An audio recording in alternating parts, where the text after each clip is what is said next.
Today, the topic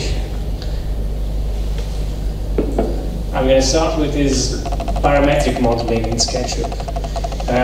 Maybe everyone can raise their hands and say, have you ever used dynamic components in SketchUp?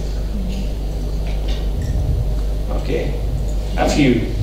So I'm going to start to introduce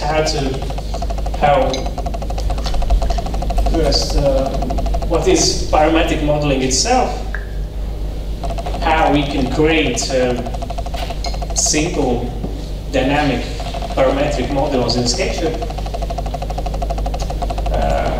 and then we're going to make a parametric assembly. Hopefully everyone who has their own PCs could follow along, or later on watch the recording. I'm going to give some extra materials to help understand how to start really.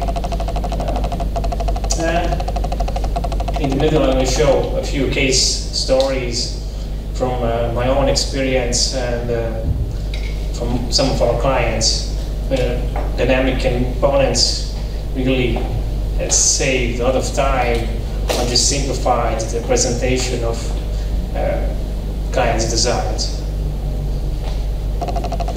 The first thing, in a typical workflow in SketchUp, you could add some descriptions to models, either by entity info window or just adding annotations. If you would like to move it in 3D space, you have just a move tool. If you want to change its size, you have scale, rotate for rotation, and the paint bucket tool for changing its color material. But all of these things can be also changed using dynamic component options window.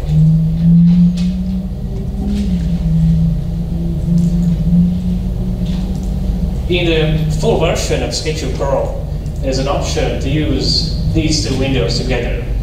Component attributes is the one that's going to allow you to add these attributes about, for instance, object size, position in space, rotation, and an options window. It's the one even SketchUp Make users can see and change these attributes. Usually in bigger companies, when they use dynamic components, it's not that everyone uses the attribute window. There is one SketchUp guy who creates advanced dynamic components, and everyone else just uses them. Okay, and in a short demo, I'm going to show a few options where you can use dynamic components, and then we're going to make one together.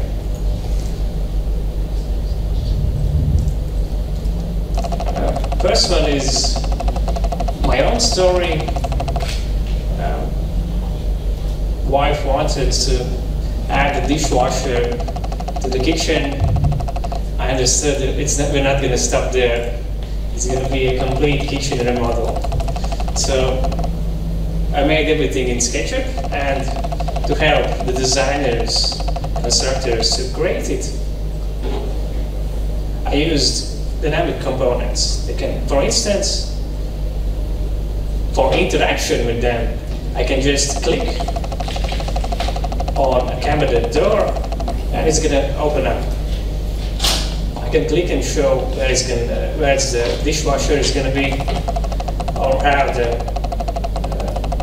ventilation is going to work.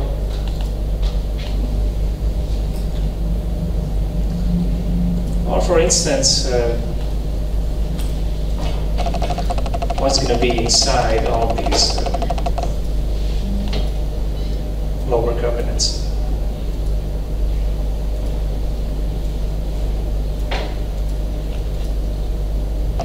I don't have to use layers, I don't have to click on scenes.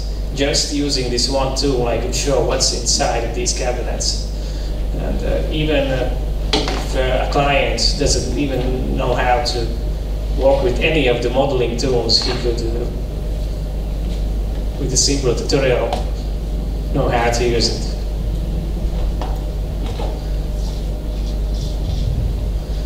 In the other room, there was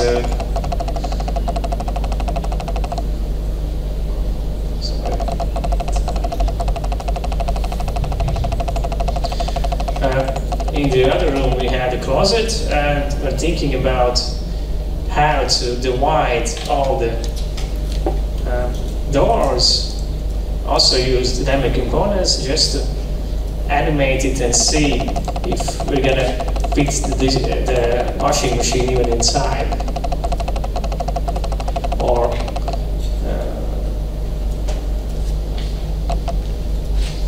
in other compartments.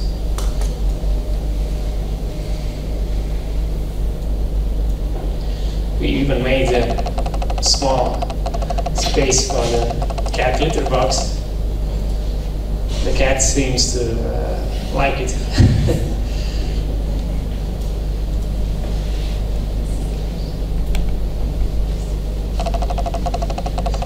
This all was just while interacting with models. In another example,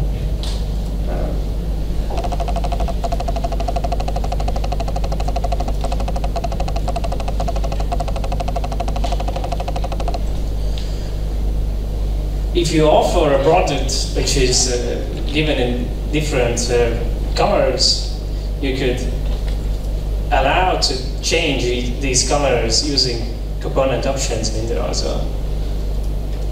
For instance, for this chair, I can see a list view of all the color options, and just choosing it and pressing enter allows me to change it in the model.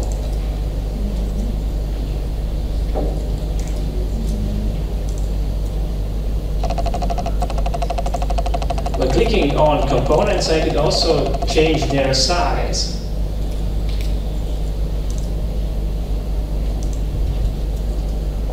Or for instance, if I wanted to create more copies of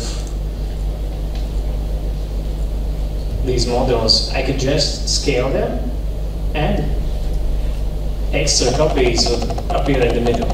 This option is very useful for creating walls, creating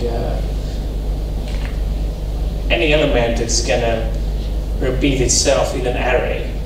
And through component options, I could also change the distance between the objects in this array.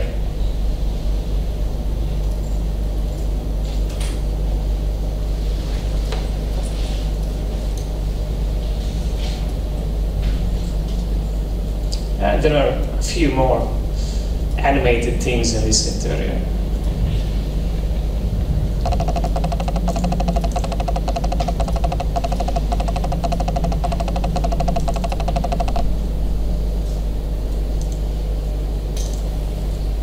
When clicking on some objects, you could also hide elements. For instance, for clicking on the side of the sofa, I can hide the pillows and show I get an extra bed out of it. You just have to know where to click. There are even some interesting games in 3D warehouse models where there's a kitchen and you have to find where is the cake hidden. Clicking on objects and in this kind of way.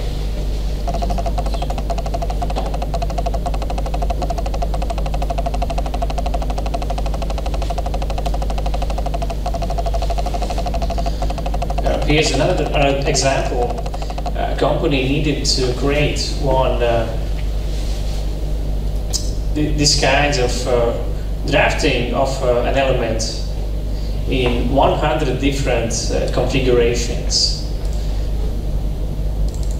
Just scaling it is not an option because all the holes need to stay the same length. And there were only two variables, really. The radius of the inner and outer circle. So using component options again, I could change both of these attributes just typing in.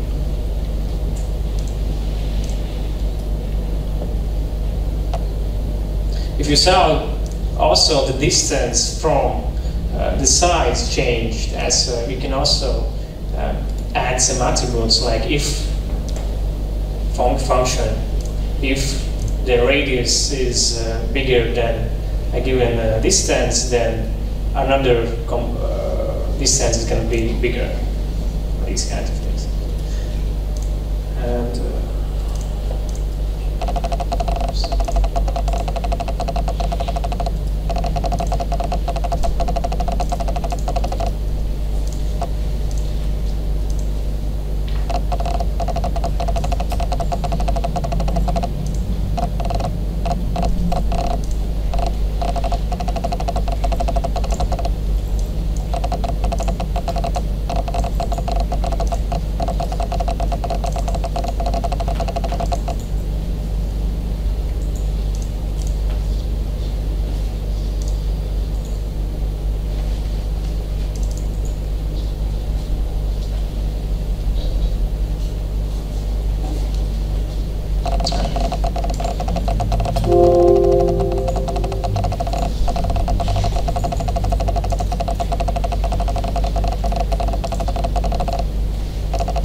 And in this file, I'm going to show how you can add these attributes. I'm going to first open up a component attributes window. You can create even a simple cube. You don't even have to have a lot of details. I will create it as a component.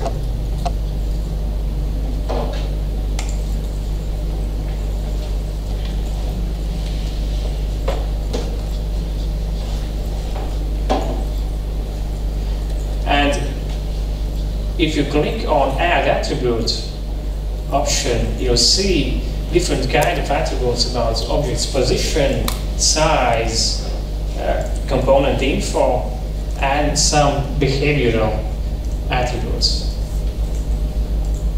If I wanted to say something more about this object, I could, for instance, choose description, and I'll write in this is a SketchUp cube. And now if I open up component options, so I don't instantly see it because sometimes you need to restart SketchUp to see it. It's a little bug, but in instance you can see it.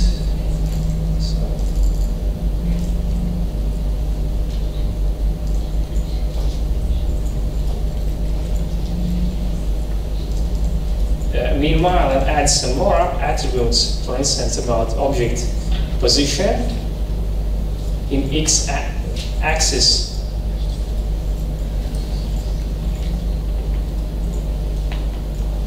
And I say it's 0 centimeters. If I write in here, for instance, 100, it's going to move inside of SketchUp.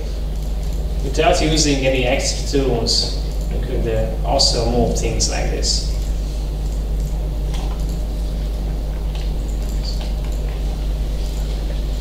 I can also add scale attributes.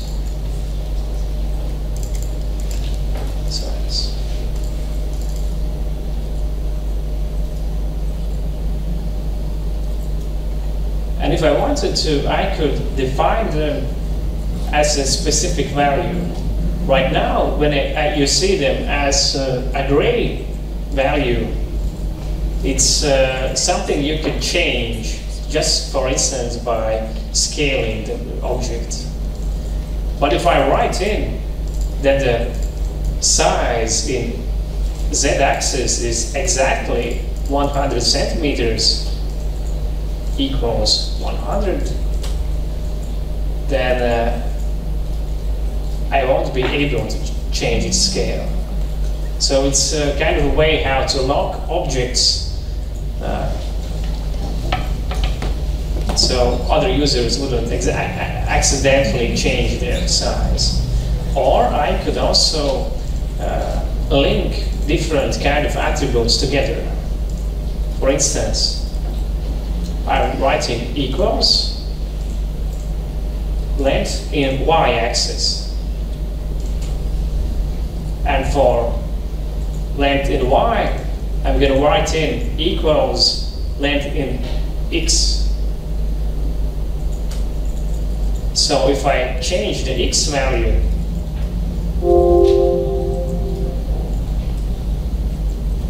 for instance, to 200 centimeters, now the scale of the whole object changes.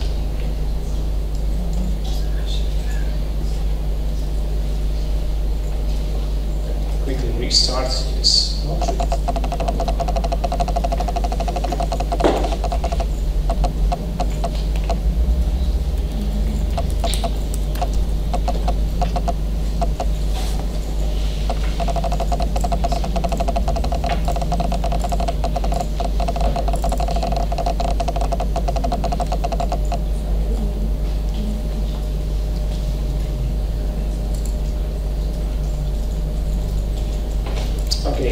Now you can see the description I added before. This is a SketchUp cube. Can be seen in options window. So if you check many different objects in a 3D warehouse, you'll see that manufacturers have added some extra information about them.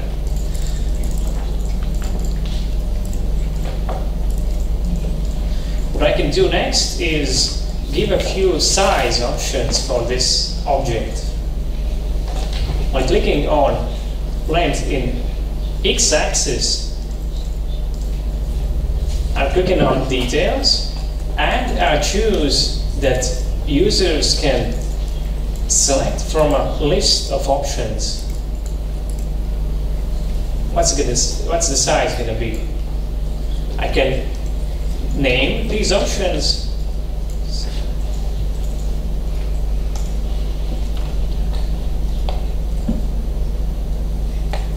So the label is going to be size.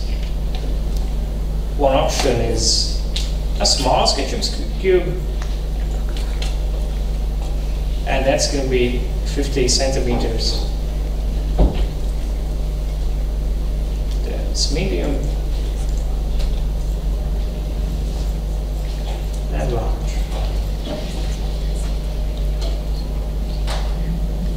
Apply to save these options, and now when opening options window, I see these three options. So small, medium, large. I can change basically any attribute that I want for this object. For instance, if it's a desk, I can change its dimension in one size. Also, it's useful sometimes just to see what is an attribute's value. For position, for instance, I could add that users can see this attribute only. And now I see that the X position is 1000 millimeters. I'll add also rotation in Z-axis, and I'll choose an option that users can edit this value. So now in options window, I could just write in any rotation, say 20 degrees, and it's going to rotate by its axis base point.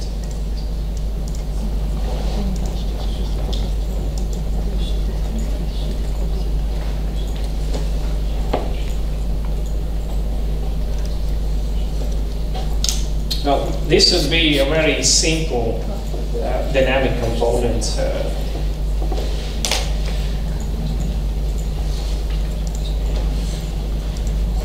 But for instance, if you wanted to really speed up your everyday modeling, you can create a dynamic component assembly, where, for instance, I can scale windows white, and all of this, the component's size remains the same, only the basic dimensions in X and Z-axis change. For smaller windows, if you don't need the middle division, you could just click and hide some detail. Or for instance, by clicking, you could change between a few design variants.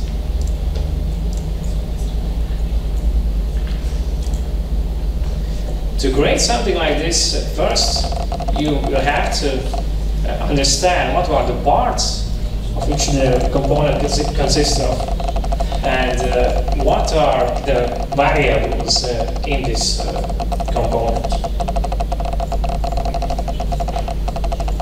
So the one thing I want out of it is that I could change its X and Z dimensions. All the elements should remain 100 millimeters wide, and the division should be 800 millimeters on the left side. If I wanted to, I could create it as an editable distance. But for this object, I'm going to first just leave that there. And also, we'll add this interactive component.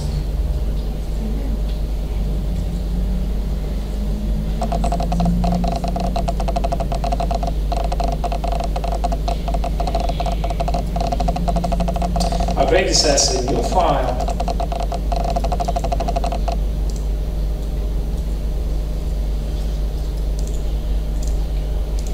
And draw the first component.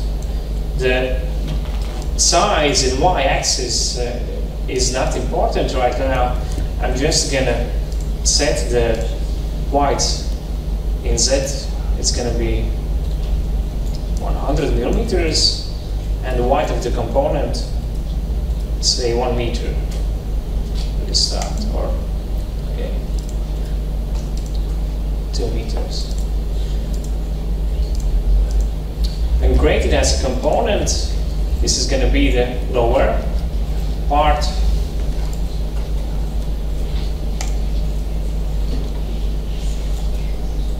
Then I'm copying it. I'm going to explode it and create it as a new component.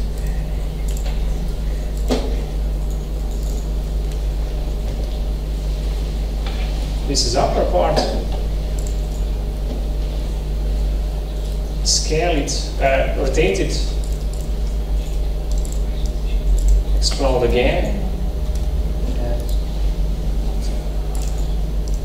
left side,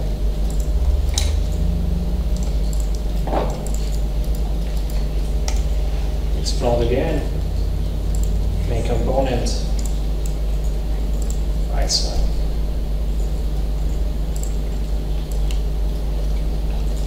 And this is going to be the middle division.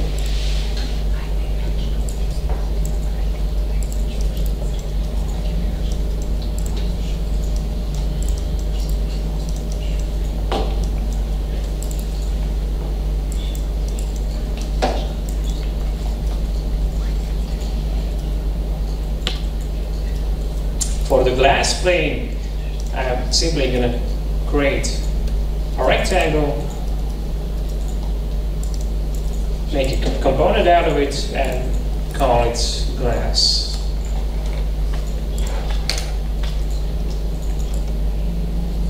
And put it right in the middle.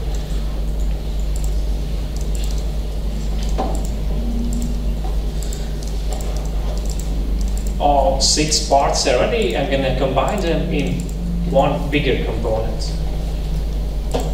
Window.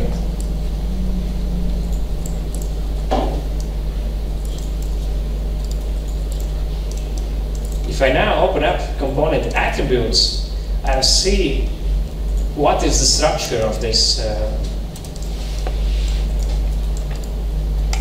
component. And first thing I usually do is add what are the main variables, which are the size in X and Z axis. Position. Okay. If I would try to scale it right now, you would see that it doesn't work properly. The sides change their size. So, like before I did with the cube, I had to set them to be always in a specific dimension. For instance, the left side, I can imagine its length in x-axis. I see it's 10 centimeters right now, so I'm going to specify equals 10. Now, if I would scale it, it stays 10 centimeters wide.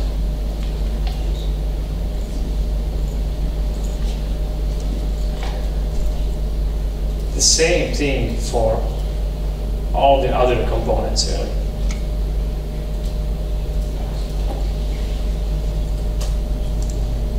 Right side.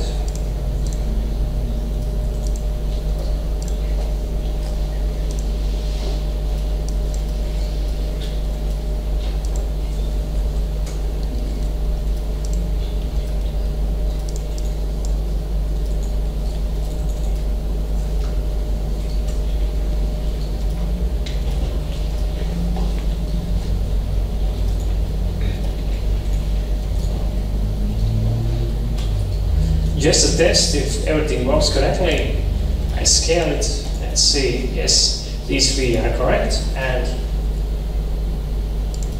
in Z-axis as well. For the three components in the middle, there's an extra dimension I need to specify. What is the Z distance, length? For instance, for the left one, if I choose length Z, I can see it's right now 200 centimeters. So all I have to do is figure out how I can get 200 from 220, which is specified in the main component size. I can write a simple formula. So the size equals length Z from window component minus 20. That's simple. And the same thing for the other components.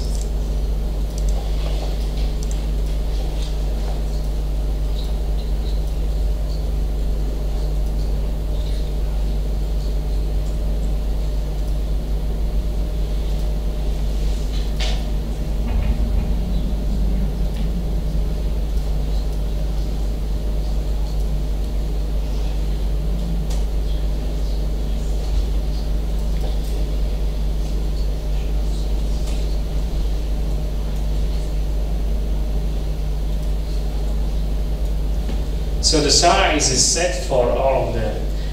The other thing I have to do is specify what's their position. Because if I simply scale something, I see, for instance, the right side has shifted to the left side a bit. So what I can do is, for the right component, I'm going to add an attribute of X position, and again write a simple formula. Equals the window size in X minus 10.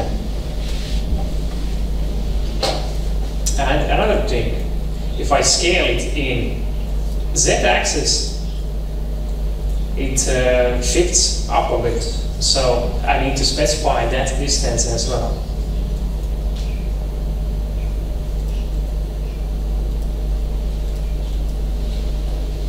And it's and try to scale it again, it works properly. And basically the same thing for the other components. For the upper one, position in z-axis is the whole size minus 10.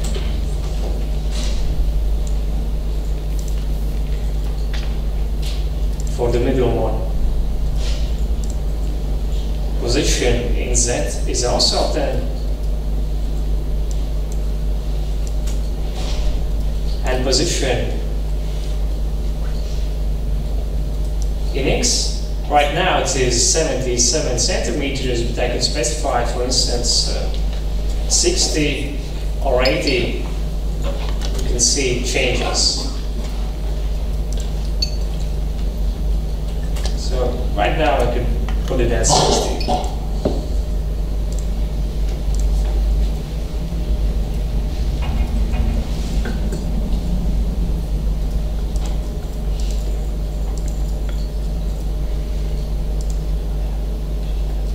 So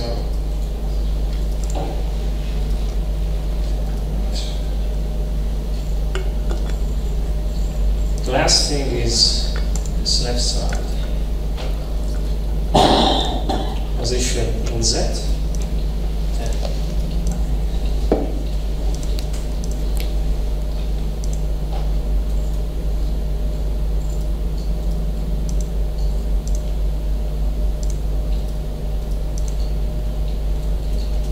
The last component which hasn't its attribute set is the glass.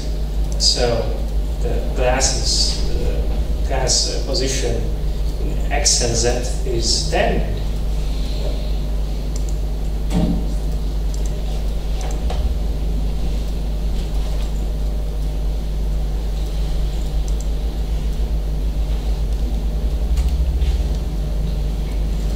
And its size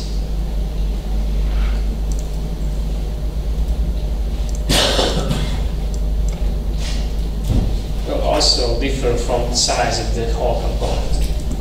So X minus 20, Z.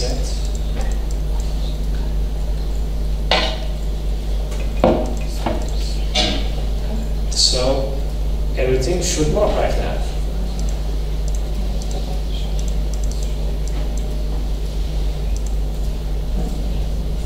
To simplify the scaling of this window, I could also remove some of the scale handles. There's a behavioral attribute for that called scale tool. So I can click on its details and just remove scale handles from the corner points. And y-axis, what they're left with is just 4 points. For most sheet materials, it's also much easier to work with them if all the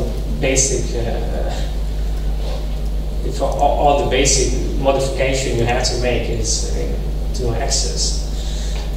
And for example, if I wanted to make a wardrobe, create this as a component, add attribute for the scale tool,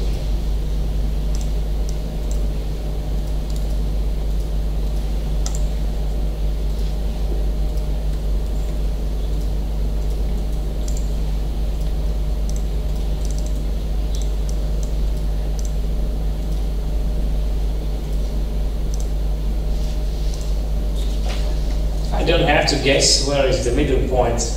That's quite easy to grab by the only one that's there and scale it down.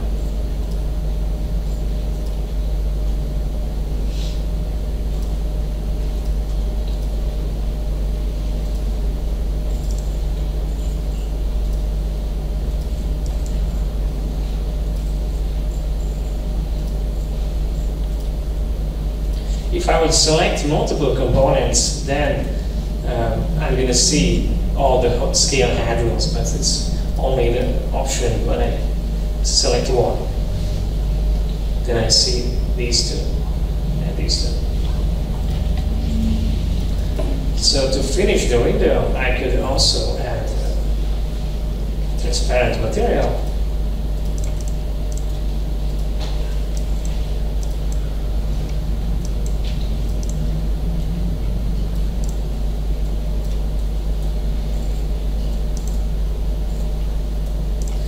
If I wanted to add some extra detail, I could also go inside of this component.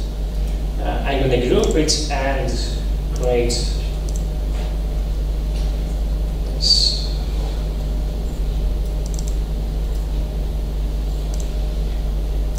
As the scale in y-axis doesn't change, there's not going to be any problems with this detail.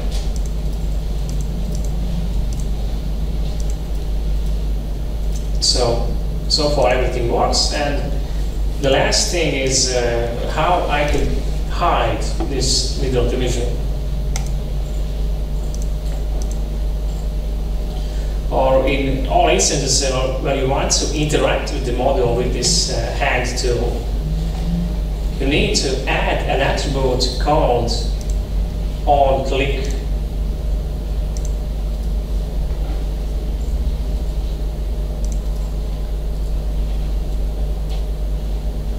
And for the glass component, I'll add an attribute called hidden. The state, if it's hidden or not, is derived from values. If it's 1, then it's going to be hidden. If it's 0, then it's not going to be hidden. And I'm going to add an extra attribute in the upper component called simply hide. I'm going to set the value right now at 1. And in the onClick attribute, I'll animate it. So when clicking on the component, it's going to change from 1 to 0. All these kinds of functions can be seen right here. SketchUp offers all these mathematical functions, text functions, trigonometrical, and special on-click functions. Animates, for instance, in different speeds, how the door is going to open, or simply animating between two states, two values. I can choose the simple one. It's not going to appear in any attributes inside a component. It's just going to show you how you need to write the formula. And compared to other software, it's comparatively easy. You don't need to know any programming. It's really, if you know how to write functions in Excel, it's simple as that. For instance, I see for this function I need to write animate, open brackets, write which attribute is going to be animated and between what kind of states. So I'll write in animate, parentheses, open it up, click on this attribute hide,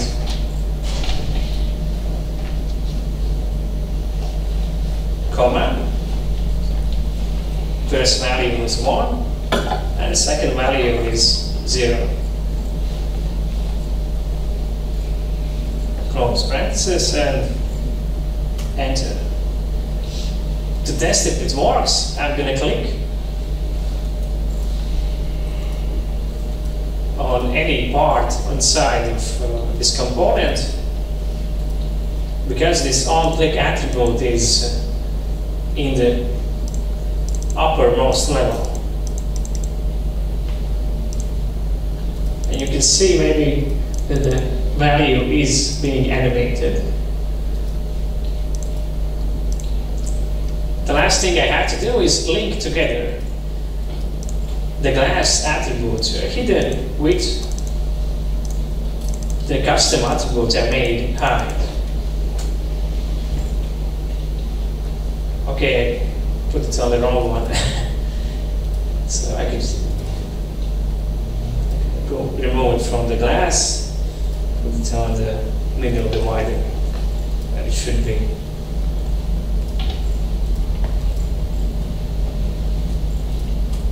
Okay. And there you go. So if I had a building with many different kinds of window sizes,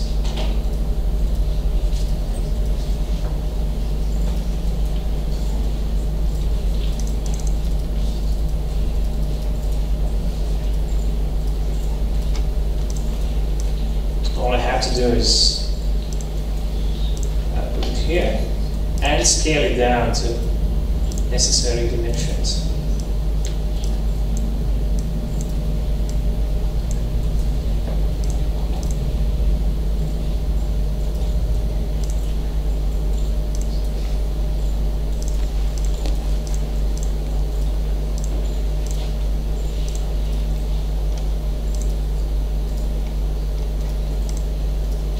Once you create a good library of these kinds of components for usually basic things, even windows, doors, things that repeat in every model, it's really going to speed up your workflow a lot.